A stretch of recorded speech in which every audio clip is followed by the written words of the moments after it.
Hey guys, today I'll show you how you can set up Sage Intacct with ConnectBooster, so let's get started.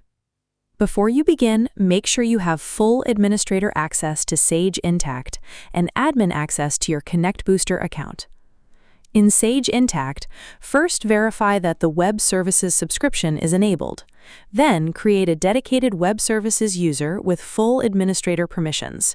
Enter the required user information, assign the appropriate role, grant entity access if needed, and save the user.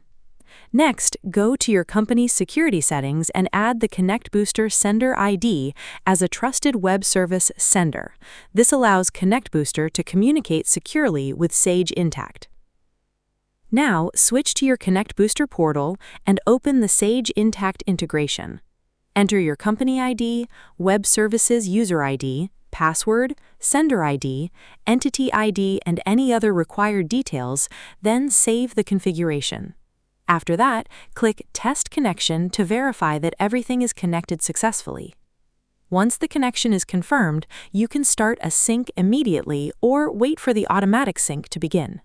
Finally, choose your accounts receivable and undeposited funds (GL) accounts so payments are recorded correctly. If you want customers to view their invoices, enable the Invoice Image option and save your settings. Your Sage Intacct integration is now ready to use with ConnectBooster. That's it. If you found this video helpful, consider giving it a like and subscribe.